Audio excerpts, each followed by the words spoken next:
Merci à l'histoire, l'honneur, donc je vais commencer, puisque ça permettra aussi, on a discuté avec Dominique Lehmann, de mettre en perspective en fait une enquête qu'il a réalisée sur les universitaires d'aujourd'hui. Et moi, ce que je vous propose, c'est un petit retour en arrière pour essayer de comprendre ce que sont les universitaires français aujourd'hui, mais en les envisageant au travers de leur histoire et de leurs caractéristiques. Et je vais axer mon propos sur deux thèmes particuliers. D'abord, un peu qu'est-ce qui fait que je les qualifie de singuliers ou de. J'avais intitulé mon mémoire d'habilitation à diriger des recherches qui portait sur l'histoire de la profession introuvable, point d'interrogation. Donc ça pose plein de questions, mais en fait c'est bien une question de quelle est cette profession et comment s'est-elle construite et quelles sont ses caractéristiques donc très particulières au système français. Et ensuite, je voudrais initier en fait quelque chose qui, je pense, résonnera bien avec l'enquête qu'a faite Dominique Lehmann, qui est est-ce que c'est une ou plusieurs professions? Et moi, je parie plutôt pour plusieurs. En fait, je vous expliquerai pourquoi et quels sont les facteurs qui ont contribué à ce qu'on pourrait appeler une segmentation professionnelle, donc une profession qui a été morcelée au cours de son histoire et qui arrive aujourd'hui suffisamment hétérogène pour que ce soit souligné à chaque fois que des travaux, des enquêtes ou des rapports parlementaires, par exemple, soient faits à son sujet. Donc, on va essayer de comprendre, en fait, le processus à la fois de quelque chose qui est une profession au départ et qui devient peut-être des professions, mais la question reste ouverte, en fait, et permettra aussi de s'interroger sur ce que c'est qu'un universitaire, en fait, et peut-être aussi en ce premier quart du XXIe siècle. Alors, l'université française, c'est un cas problématique ou c'est un cas limite, pourrait-on dire, par rapport aux autres universités.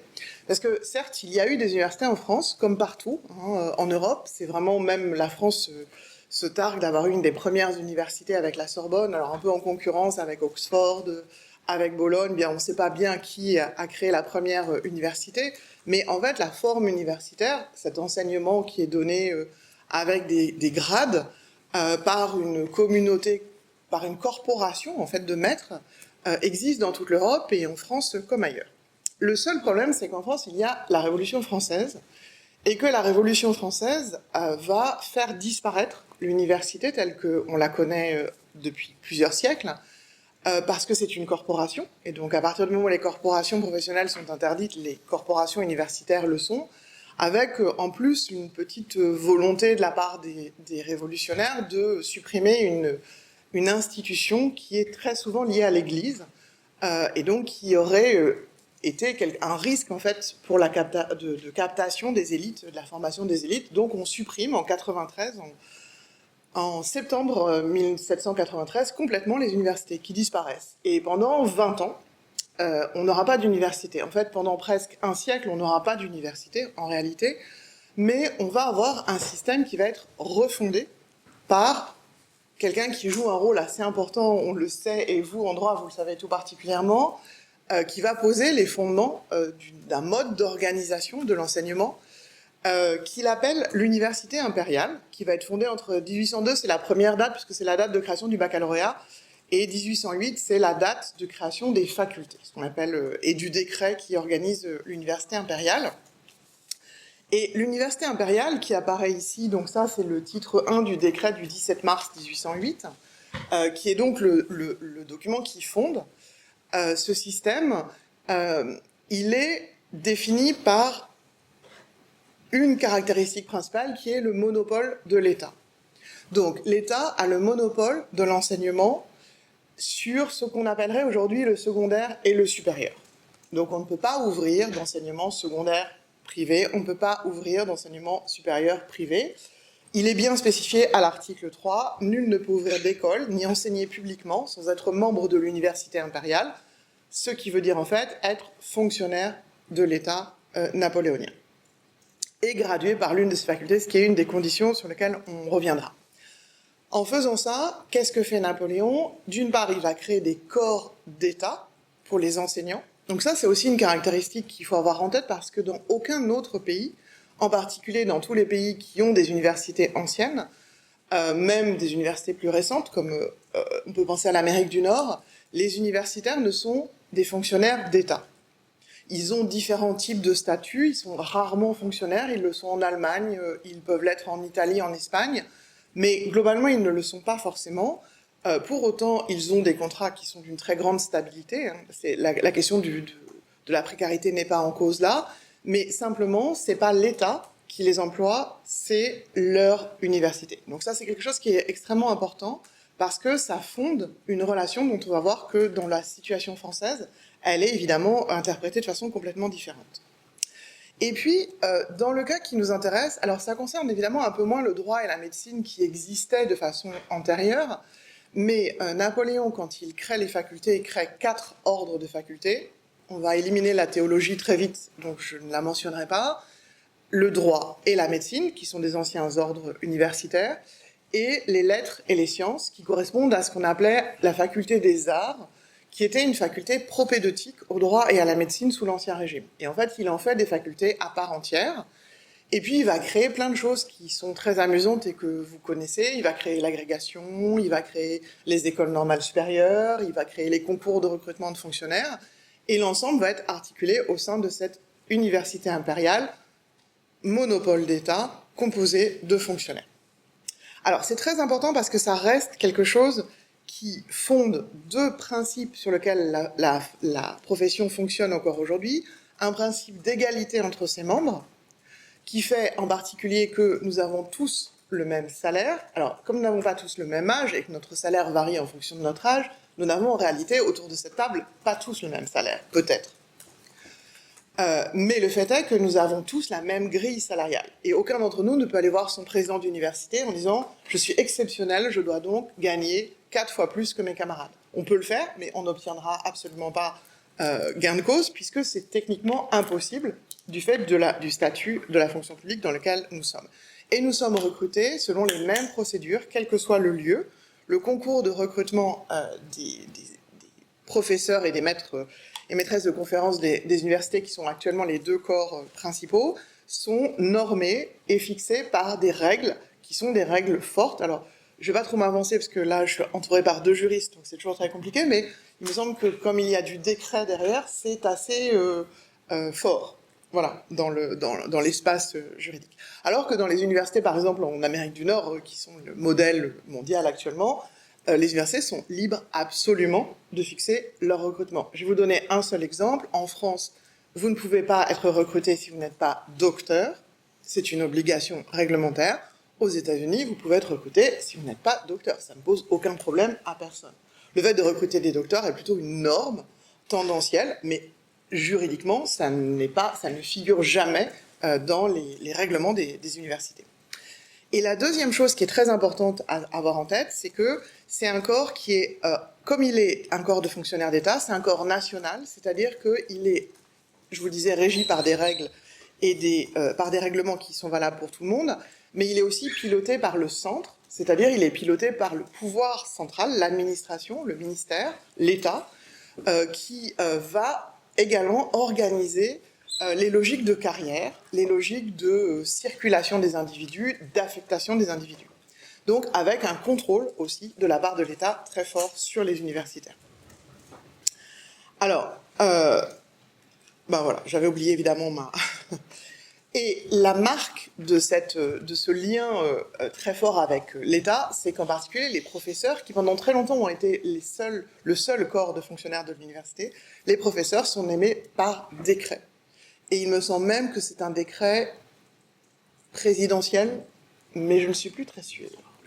Mais il me semble que pour les professeurs, c'est un décret présidentiel. C'est-à-dire que vous êtes vraiment, et en particulier, ça renvoie aussi, pour vous juristes, au fait que les professeurs, la juridiction du professeur des universités, c'est le Conseil d'État. C'est-à-dire c'est lui qui statue quand il y a un litige ou quand il y a... Voilà. Donc c'est pour vous donner une idée du lien à l'État qui est extrêmement fort pour ce corps. Alors, ce corps grossit, évidemment, et là, je vous propose un schéma. Alors, je suis en train de... Ne vous étonnez pas si... Non, il n'y a pas l'Angleterre, parce que dans certains, vous verrez, il peut y avoir des représentations avec l'Angleterre, parce que comme je suis en train de travailler avec un collègue de Londres sur une comparaison entre le système français et anglais, certains de mes graphiques intègrent les deux. Mais ce que je veux vous montrer là, c'est la croissance de ce corps qui est à peu près parallèle à la croissance de celle des étudiants. Hein, donc on a un processus, qu'on va dire, de massification Jusqu'au début des années 60, en fait, on a une université qui reste très très limitée en taille, avec, je crois qu'en 1961, de mémoire, on est à 100 000 étudiants. Et on se trouve aujourd'hui à 3 millions d'étudiants. Donc ça vous donne une idée de la croissance de la masse étudiante. Donc la droite du graphique, c'est le nombre, les effectifs des étudiants, et la gauche du graphique, c'est les effectifs des enseignants-chercheurs. Donc ça vous donne, ou des enseignants plutôt. Enfin, des gens qui sont affectés, des universitaires qui sont impliqués dans l'enseignement. Et on verra qu'il peut y avoir différents statuts. Donc vous voyez qu'il y a une croissance continue, et il y a 3 périodes. Alors ça, c'est ce sur quoi on travaille avec ce collègue anglais, en fait. On identifie 3 âges. Un âge des élites, qui est un âge où l'université est très petite. Un âge de la première massification, qui est surtout très très importante dans les années 60, et qui va provoquer une première croissance du système. Et puis l'âge dans lequel on est aujourd'hui, qui est de la deuxième massification, voire certains disent depuis 2010 de la troisième massification. Il y a des discussions complexes, mais qui est encore une nouvelle augmentation du nombre d'étudiants, et de ce fait du nombre des enseignants-chercheurs et des autres personnes impliquées dans les enseignements universitaires, ou les activités universitaires. Bon, je reviendrai un peu dans la différenciation sur ces différents statuts après. Juste pour vous donner une idée, parce que des fois les chiffres simples parlent mieux, j'avais travaillé sur les historiens il y a quelques années, donc il y avait 13 professeurs d'histoire en 1825, et ils étaient 2135 en 2005, pour vous donner une idée. Alors, c'est pas... voilà. Alors, cette profession, qui est donc à la fois très très cohérente dans sa nature, pourrait-on dire, elle est donc, je vous renvoie à ce schéma que je vous montrais, en fait, elle connaît un processus d'augmentation presque exponentielle, donc très très forte, et qui va même être très rapide à certains moments. C'est-à-dire que l'augmentation entre le début des années 60 et la fin des années 60 est très forte, et puis de nouveau, l'augmentation à partir du milieu des années 90 jusqu'à peu près les années 2010 est aussi très importante. Donc on a des moments d'accélération dans un processus général de croissance, qui est non seulement la croissance des étudiants, mais évidemment, vous l'imaginez bien, la croissance du nombre des universités, la croissance de l'offre de formation et la croissance des diplômés. Donc, d'une certaine façon, la massification va jouer sur la segmentation ou le risque de segmentation de la profession, ne serait-ce que parce que, on le sait, on connaît ça avec les empires, quand les empires deviennent trop grands, quand les empires deviennent trop lourds à piloter du centre, ils ont tendance à avoir des logiques qui sont des logiques centrifuges. D'une certaine façon, on va observer ça avec la massification. Mais ce ne sont pas les seuls facteurs en cause, et surtout la massification, elle va plutôt jouer sur des facteurs qui préexistent, qui sont également structurels à la profession, et qui permettent en fait de comprendre que depuis le début, il y a des enjeux qui font que cette profession universitaire n'est peut-être pas seulement une seule. Le premier de ces facteurs, sans doute le plus important, qui est en plus, pour le coup, un facteur qui est observable dans tous les systèmes d'enseignement supérieur au monde, c'est le facteur de la discipline. Donc les universités de la période contemporaine, elles se sont construites sur l'affirmation des disciplines comme étant des espaces professionnels spécifiques. Chaque discipline a ses règles, chaque discipline a ses normes, et elles partagent en commun, puisqu'elles font l'université, puisqu'elles font l'enseignement supérieur, des normes supérieures qui sont celles de la science, de la production de la science. Mais cette production de la science, cette production de la nouveauté, de l'innovation, et sa transmission prennent des formes qui sont des formes qui peuvent être très différentes selon, on va le voir, des disciplines, des champs disciplinaires, et je ne parle même pas des pays. Alors, c'est le facteur le plus ancien, on va voir que c'est même le facteur sur lequel est construite la profession.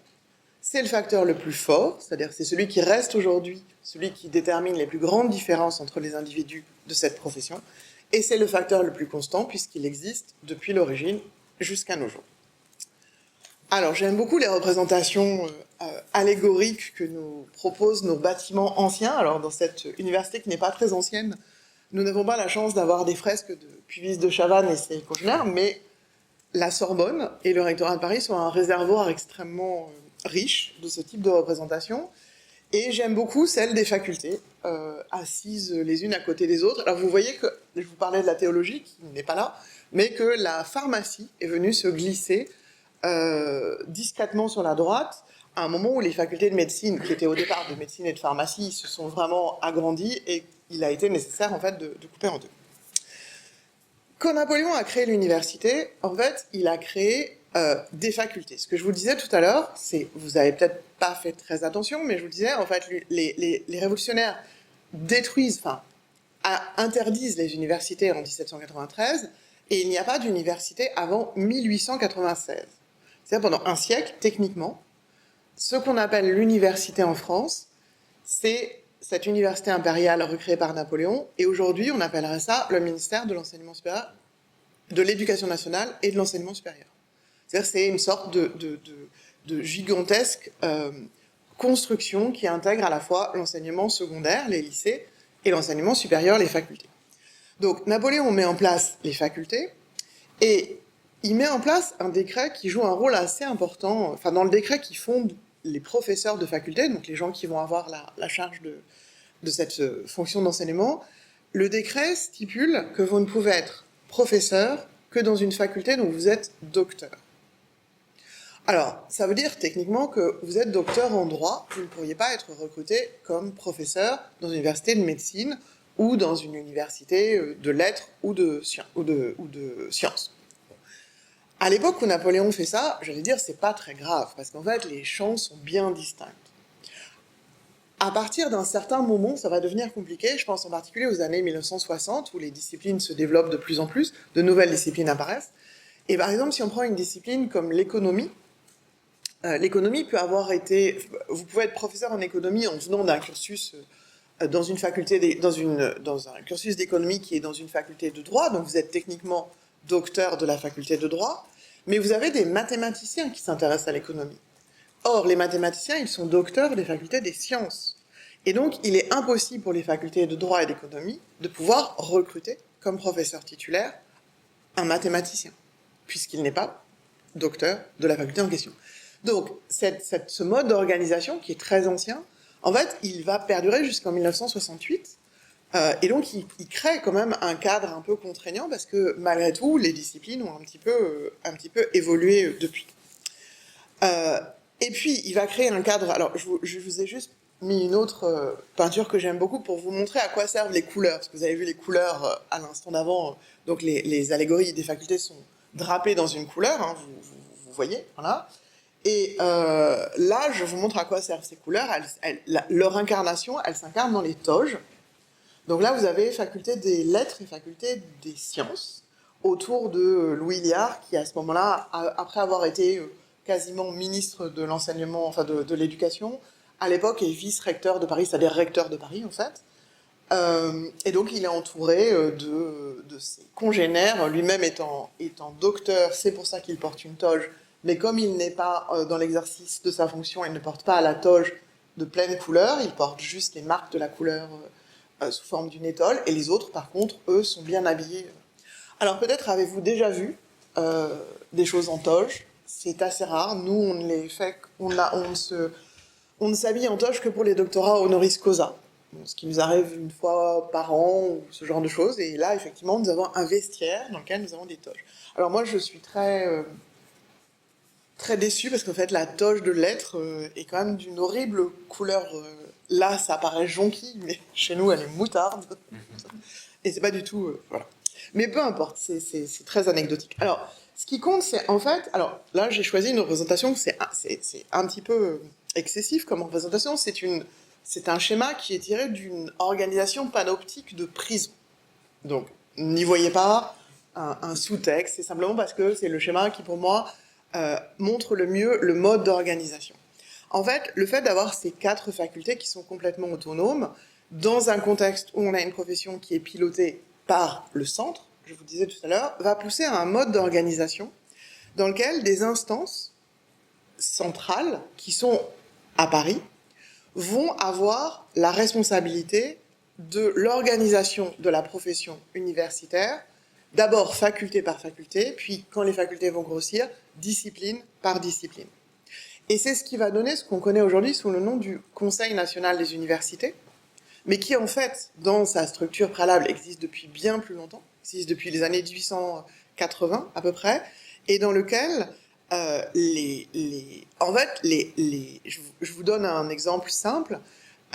Les promotions, par exemple, des universitaires, elles sont gérées par le groupe qui représente la discipline à laquelle ils appartiennent. Donc, chaque discipline, en fait, a un groupe de représentants qui siègent à Paris et qui va déterminer les promotions, et même pendant très longtemps, jusqu'aux années 1990, les recrutements, mais aussi autoriser les mutations des individus de la discipline à laquelle ils appartiennent. Alors aujourd'hui, la compétence du CNU s'est restreinte. Le CNU a comme fonction essentielle de qualifier, c'est-à-dire de donner l'autorisation aux docteurs de pouvoir candidater sur des postes ouverts dans la discipline correspondante. Et il y a encore le CNU a encore quelques prérogatives en termes de promotion ou de congés ou de primes, mais qui sont de moins en moins importantes. Alors, ce CNU, ce qui est intéressant, c'est qu'il organise là aussi quelque chose qui est totalement inédit dans les autres pays, qui n'existe qu'en France, un mode de gestion et de recrutement de la profession qui se fait en 3 étapes. Dans la plupart des autres pays, enfin dans tous les autres pays, le principe c'est qu'on recrute des docteurs. Alors je vous disais, c'est pas forcément une obligation réglementaire, mais c'est depuis au moins la guerre de 14 à peu près la norme partout en Occident. Donc vous avez des gens qui passent leur thèse, qui sont docteurs, et à l'issue de ce doctorat, ils veulent candidater à des postes qui sont ouverts dans les universités. Ils envoient des candidatures et les universités les recrutent. Il y a des procédures, si vous voulez qu'on en parle après dans les questions, on pourra revenir dessus, il y a des procédures spécifiques qui sont un peu toujours de la même nature, mais qui sont pilotées par les universités. Dans le système français, il y a une étape intermédiaire. Vous êtes docteur, mais vous ne pouvez pas candidater immédiatement sur un poste à l'université. Avant, vous devez faire ce que je vous ai mentionné tout à l'heure, c'est obtenir votre qualification. Donc, aujourd'hui, de la part de la section du Conseil national des universités, dont vous relevez en termes de discipline, mais cette pratique existe déjà. En fait, elle est mise en place en 1885. Elle est mise en place au moment où on crée un corps de maître de conférence, un nouveau corps qui va se rajouter au corps des professeurs. Et l'hypothèse, elle est, à mon avis, je pense la démontrer, mais je n'en ai pas les preuves au sens où je n'ai jamais trouvé l'explication écrite de la mise en place de cette pratique, c'est que ces instances, donc l'ancêtre du CNU, qui à l'époque s'appelle le Comité consultatif des universités, donc qui est organisé par faculté, par discipline à Paris, il a la main sur le recrutement des professeurs et leur affectation. Mais le texte du décret qui fonde le corps des maîtres de conférence donne la main au ministre pour la nomination des maîtres de conférence. Et la main au ministre seul, alors que dans le cas des professeurs, il intervient, mais en dernier recours. Et les universitaires, à cette époque-là, sont en train d'engager un petit bras de fer avec l'administration pour obtenir leur autonomie, et en particulier pour affirmer qu'ils sont les seuls à pouvoir décider de qui peut intégrer la corporation. Et pour ne pas perdre ce privilège, le monopole de ce contrôle, dans le cadre de cette nouvelle création des maîtres de conférence, plutôt que de demander que ce soit eux qui les nomment, ils demandent, les universitaires, que ce soit eux qui choisissent ceux qui pourront être nommés. Voilà. Et donc, de cette façon-là, ils conservent la main sur l'ensemble du processus d'affectation des enseignants, ce qu'on appelle aujourd'hui les enseignants-chercheurs. Alors, juste aussi là pour vous donner une petite idée, et je ne vais pas revenir en détail là-dessus, mais je vous parlais vous aviez vos 4 facultés ou vos 5 facultés à la fin du 19e. Aujourd'hui, on doit être à 72 sections du CNU à peu près. Voilà, quelque chose de cet ordre-là. Donc les 5 facultés, pharmacie comprise, se sont donc divisées progressivement en composantes de plus en plus petites à mesure que la taille de la population croissait. C'est-à-dire que quand vous aviez 13 historiens, comme je vous le montrais en 1825, vous pouviez mettre les historiens avec les géographes, vous aviez au maximum 25 personnes. Quand vous vous retrouvez avec 2000 personnes en 2005, évidemment, il vous faut au moins 3 ou 4 sections pour gérer la totalité des gens. Donc, vous avez cette organisation, et ça, c'est quelque chose qu'il faut avoir en tête parce que elle dit une organisation disciplinaire qui est extrêmement encadrée, encadrée par des règles, encadrée par des instances et des institutions, et encadrée par des pratiques qui ont des conséquences sur les différentes formes de la pratique et les différentes communautés, enfin qui vont déjà... et je vais vous montrer par exemple 2 ou 3 effets de cette distinction disciplinaire. Alors, l'autre chose qu'il faut avoir en tête, c'est que les disciplines ne croissent pas exactement de la même façon et à la même vitesse. Et ça, c'est quelque chose qui est intéressant parce que ça va marquer la première des différences entre les disciplines sur lesquelles je voudrais insister, qui est quelque chose qu'on appelle le ratio entre les enseignants et les étudiants. C'est-à-dire le nombre d'étudiants par enseignant selon les disciplines. Alors juste pour vous montrer ce schéma c'est la courbe d'augmentation des effectifs au moment de la première massification, au moment des années 60. Alors ce qui est très amusant, et vous allez en comprendre tout de suite pourquoi je vous parle de ça, au début des années 60, on sait qu'il va y avoir une massification, enfin on l'anticipe, et les pouvoirs publics, ce qu'ils veulent, c'est des scientifiques. Ils ont besoin de scientifiques, ils ont besoin de techniciens, d'ingénieurs, de scientifiques. Ils vont ouvrir des tonnes de campus scientifiques et ils vont recruter plein de profs de sciences. Le problème, c'est que ce n'est pas des scientifiques qu'ils vont avoir, c'est des littéraires. Donc, il va y avoir un mouvement beaucoup plus massif des nouveaux étudiants vers les facultés de lettres et de sciences sociales, un peu vers les facultés de droit également, alors que les facultés de médecine vont plutôt, elles, connaître un ralentissement. Et donc, on se retrouve avec ce tableau qui montre l'évolution du ratio entre les enseignants et les étudiants, donc en 1960, en 1990, en 2000, parce qu'en fait, le phénomène, vous allez voir, il a une inertie sur la longue durée. Donc, vous avez des étudiants, des enseignants de sciences qui vont être, je dirais, tout le monde, ça s'améliore pour tout le monde, globalement. 1960, c'est vraiment la période la pire. Mais, par exemple, les juristes, ça met beaucoup de temps à s'améliorer. C'est-à-dire qu'on est à 1 pour 51 étudiants en 1960, on est encore à 1 pour 49 en 1990, et en 2000, alors j'ai les chiffres plus récents, mais ils ont peu bougé ces derniers temps, on est 1 pour 36. Alors que vous voyez que si vous prenez les sciences, c'est confortable. C'est-à-dire que là, ils sont à 1 pour 11. Voilà. Alors, ça s'explique en particulier par ce différentiel au moment de la création des postes dans les années 60 pour accueillir la massification. En fait, les postes ont été ouverts beaucoup plus en sciences qu'en droit, pour prendre cette explication. Alors, je vais peut-être pas insister trop là-dessus. Bon, après, c'est des pratiques. Bon, c'est pour vous donner une idée aussi du fait que les disciplines ont des pratiques qui peuvent être différentes.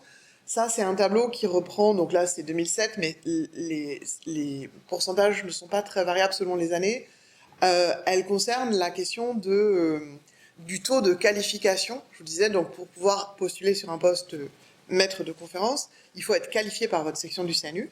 Et donc en fonction de la discipline dans laquelle vous êtes inscrit, vos chances d'être qualifié ne sont pas les mêmes. Donc il y a des pratiques disciplinaires, en particulier les juristes sont connus pour avoir une pratique qu'on pourrait dire malthusienne, c'est-à-dire peu qualifiée, pas beaucoup plus que le nombre des postes qui seront disponibles, alors qu'à l'inverse, les scientifiques, mais aussi une partie des littéraires, vont être très généreux. Alors je ne sais pas ce que c'est que les milieux dilués, je sais que c'est de la physique, mais je ne sais pas à quoi ça correspond. 2 autres slides juste pour vous illustrer des différences. L'âge moyen au premier poste de maître de conférence, là on pourra aussi je pourrais rentrer dans le détail, mais je ne vais pas avoir le temps. Donc vous voyez que par exemple, donc en bas vous avez l'âge moyen. Vous voyez que ceux qui rentrent le plus tard sont les littéraires. Hein. Ceux qui rentrent les plus tôt sont les matheux, ça on le savait déjà. Et les juristes rentrent en fait assez tôt si on les compare avec les autres. Et enfin, juste une petite slide, parce qu'il est important quand même de rappeler que les hommes et les femmes font partie des universitaires. Ce n'était pas le cas encore en 1950, mais depuis 1950, les femmes sont plus présentes dans les enseignants de l'université. Et donc, on voit que là aussi, selon les disciplines, on a des ratios hommes-femmes qui sont très très différents, avec des disciplines dans lesquelles les femmes sont très peu représentées, en particulier les mathématiques et les sciences de l'ingénieur, et évidemment une surreprésentation plutôt en langue et en littérature, bon, des choses classiques. Mais ça vous montre déjà des profils de disciplines qui sont extrêmement différents et qui peuvent induire des expériences différentes. Le deuxième le deuxième facteur de différenciation au sein de la profession, c'est le facteur qui est lié à l'existence de corps différents et d'une hiérarchie entre les corps. Alors, je dis ça parce que il y a des pays, en particulier l'Amérique du Nord, dans lequel il n'y a pas de distinction réelle. Il y a un corps de professeurs au sein duquel vous pouvez avoir une gradation de salaire, mais en particulier les droits qui sont liés à votre profession de professeur, elles ne changent pas que vous soyez au premier niveau ou vous soyez au quatrième niveau. On prend un droit, le fait d'encadrer des doctorants, d'avoir des doctorants. Dans les systèmes d'Amérique du Nord, à partir du moment où vous êtes élu professeur, même si vous avez 28 ans, vous pouvez et vous devez encadrer des docteurs. Dans un système français qui est un système dans lequel il va y avoir des échelles, des sortes de paliers, vous allez avoir une obligation d'être dans le palier le plus haut, celui des professeurs, pour avoir le droit d'encadrer des doctorants. Et donc, vous allez avoir des Américains dont les directeurs de thèse ont 29 ans et demi, et des Français dont les directeurs de thèse ont plutôt 55 ans. Voilà, pour vous donner une idée. Et quand on va en Amérique du Nord et que, par exemple, on n'a pas encore son habilitation à diriger des recherches et qu'on a déjà 45 ans, et qu'on dit, bah non, j'ai pas de doctorant puisque je n'ai pas le droit techniquement d'en avoir, les gens vous regardent comme si vous veniez d'une planète très très compliquée à comprendre. Alors, ce qui s'est passé, c'est qu'en fait, au fur et à mesure que les effectifs étudiants ont augmenté, il fallait de plus en plus d'enseignants, et dans ce contexte-là, la tendance a été à créer toujours des nouveaux corps en dessous de ceux qui existaient. Donc, le corps des professeurs est celui qui existait en premier. Voilà. Le corps des professeurs est celui qui existait en premier. On a créé, pour le compléter, un corps des maîtres de conférences en 1877 qui venait s'ajouter au corps des professeurs. Donc, ces deux corps, en fait, jusqu'en 1954, ont grossi de façon assez raisonnable. Et puis, il y avait cette idée... Alors, les deux devaient être docteurs. C'était quelque chose qui était un petit peu compliqué, là aussi, en termes juridiques. Les deux devaient être docteurs, mais le statut sur lequel vous avez été recruté, donc maître de conférence ou professeur, ne vous donnait pas exactement les mêmes droits. Quand vous étiez professeur, vous pouviez siéger et voter au conseil de la faculté, ce qui n'était pas le cas quand vous étiez maître de conférence, par exemple. Bon. Et puis, il y avait aussi une différence salariale, évidemment. À partir de la croissance des années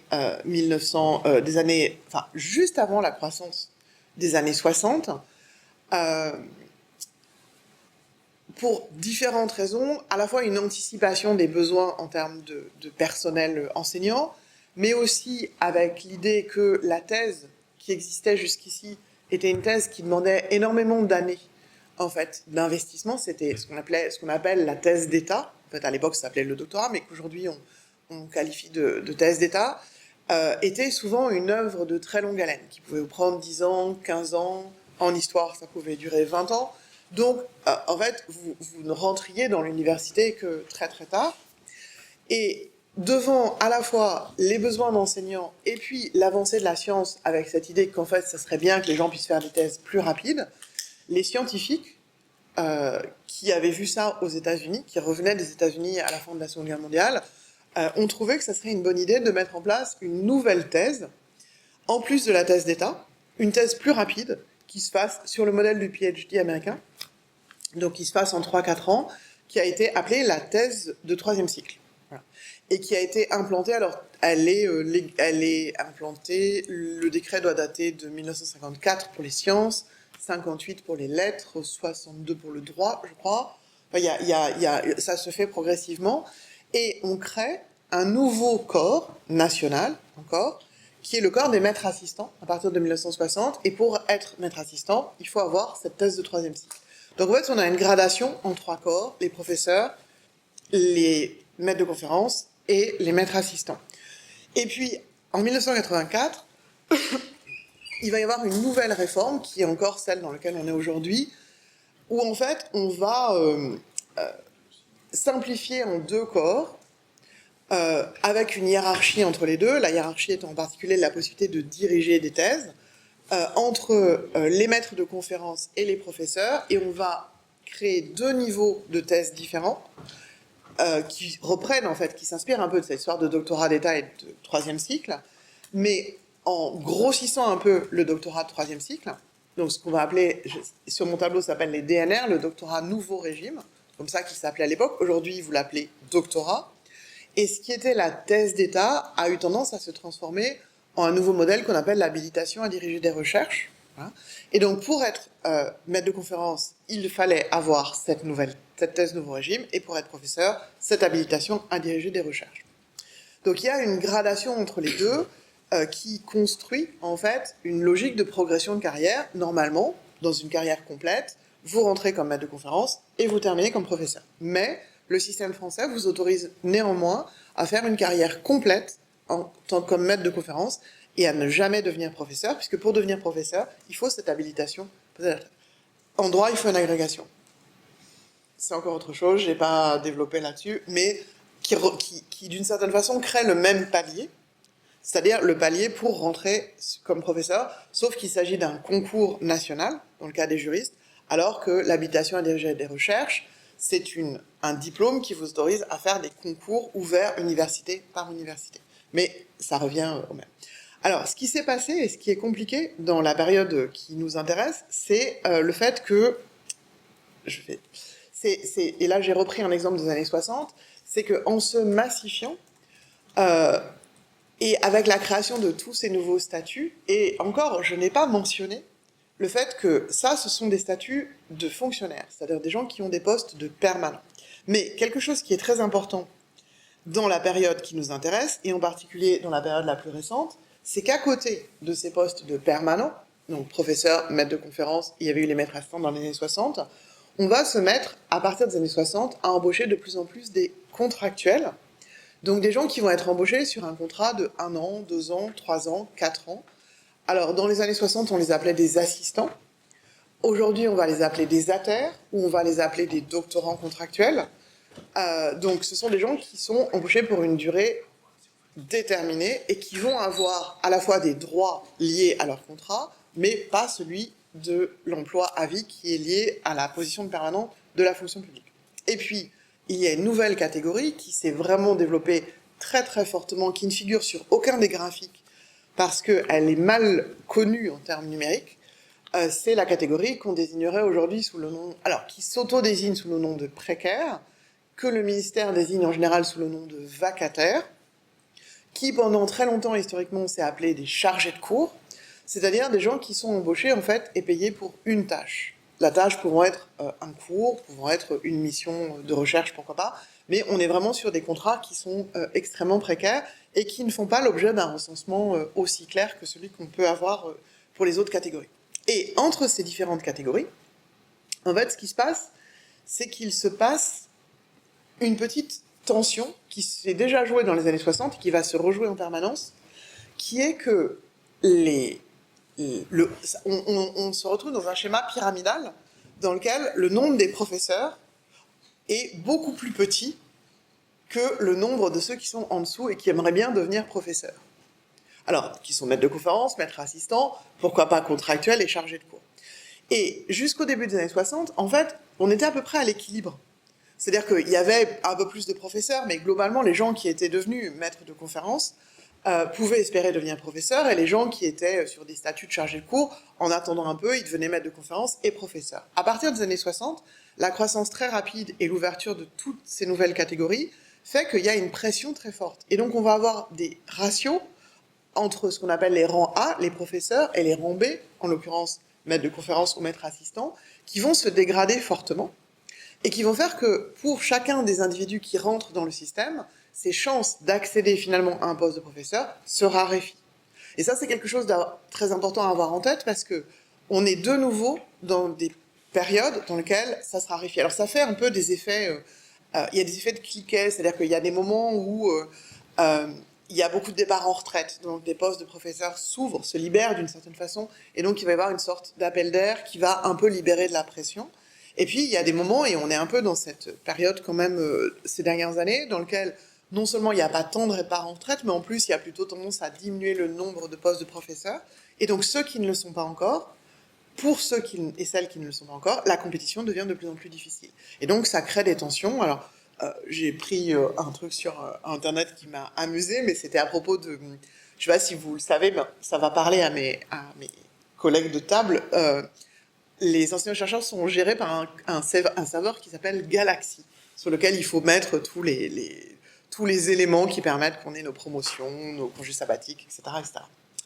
Et ce que dit cette représentation, c'est que quand Galaxy, qui est en permanence, qui dysfonctionne de façon permanente, ne marche pas au moment où ce sont les précaires qui doivent essayer, par exemple, d'obtenir leur qualification ou déposer des candidatures pour un poste permanent, les titulaires dorment, et le jour où les titulaires ont le même problème avec Galaxy, puisqu'ils ne peuvent pas déposer leur demande de prime, à ce moment-là, ils se réveillent, et là, ils appellent le ministère, et ça remarche. Voilà. C'est pour vous donner une idée. Il y avait différentes visualisations possibles, mais celle-là me paraissait intéressante. Alors, je vais revenir très rapidement, parce qu'on a moins de données, et en même temps, c'est très important. Donc, vous voyez, vous avez les disciplines. Depuis le début, ça structure fortement, et ça structure de plus en plus fortement, parce qu'elles sont de plus en plus nombreuses.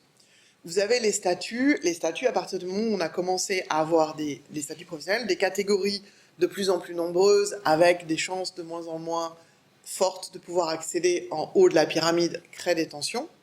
Et enfin, et des différences entre les individus. Et enfin, on a un troisième facteur de différenciation qui devient, à mon avis, aujourd'hui déterminant, qui existe depuis longtemps, mais qui est vraiment très très fort depuis maintenant, je dirais, une trentaine d'années. C'est la différence entre l'établissement dans lequel on enseigne. Vous pouvez enseigner l'histoire. Moi, c'est l'exemple que je prends toujours avec mes étudiants. Si vous enseignez l'histoire à l'université de Paris 1 ou à l'université de Paris 4, qui sont les facultés historiques d'histoire, et que vous êtes professeur, vous allez enseigner votre spécialité à des gens qui viennent là pour ça, qui souvent ont été très sélectionnés, vont vouloir faire des thèses avec vous. Si vous êtes professeur d'histoire au centre universitaire de Champollion à Albi, là, vous allez avoir des gens qui ne veulent pas faire particulièrement de l'histoire, ils vont souvent faire des licences un peu générales, donc vous allez devoir enseigner l'histoire de France au XXe siècle, l'histoire du monde depuis 1800, et il y a relativement peu de chances que jamais vous n'enseigniez votre spécialité, ni que vous ayez aucun docteur qui vienne avec vous, parce que personne ne sait sur quoi vous travaillez, et personne n'a envie de faire une thèse en histoire. Voilà. Or, quand vous êtes à Albi, vos chances d'arriver à Paris 1 sont assez faibles, parce que se rejouent d'autres choses qui sont qu'à Paris 1, il y a des centres de recherche spécialisés qui sont relativement bien financés. À Albi, il n'y a pas de centre de recherche, il faut aller à Toulouse. Donc, votre laboratoire de recherche est loin, et vous êtes moins prioritaire sur un certain nombre de financements puisque vous n'êtes pas sur place. Donc, il y a des conditions de travail qui sont inégales en matière d'enseignement du profil des étudiants. Je pourrais aussi parler du type de cours, du nombre d'étudiants par cours qui peuvent jouer, un accès différencié aux ressources de la recherche, et puis une tension qui se joue de plus en plus aussi, sur laquelle je vais terminer, qui est la tension entre les établissements et les instances qui sont censées gérer les universitaires, qu'est le CNU en l'occurrence.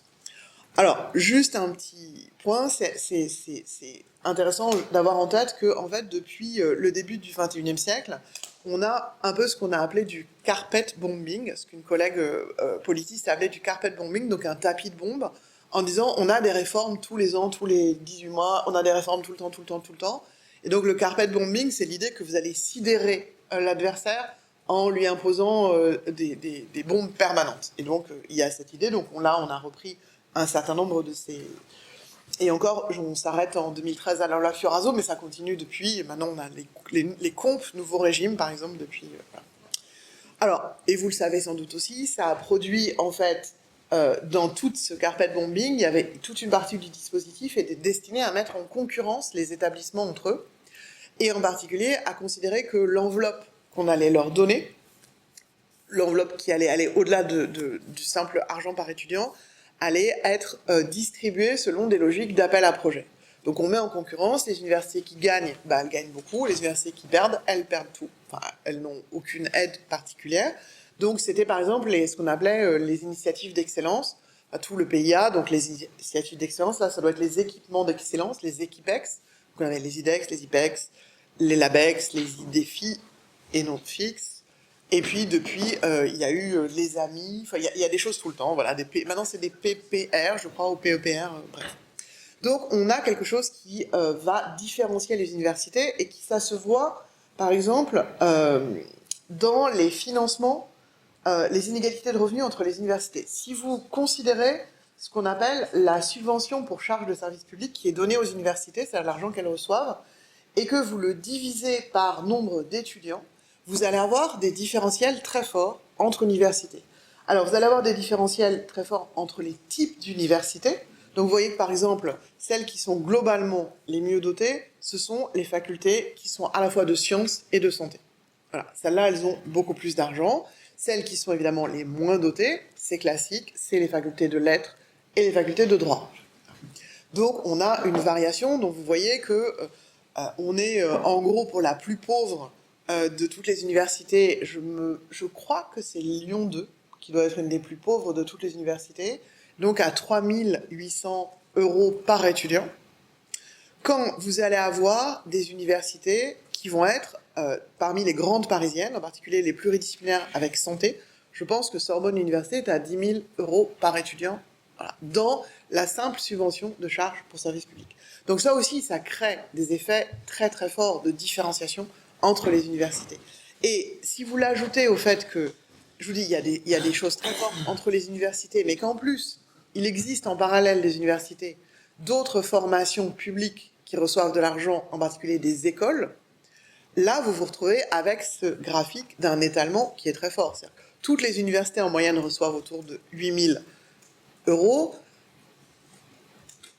L'école, alors je ne vais pas prendre le cas de l'école normale supérieure, je ne connais pas le coût, mais par contre, je connais celui de l'école polytechnique, hors du salaire des polytechniciens. Pour chaque étudiant de l'école polytechnique, l'État donne 36 000 € par an.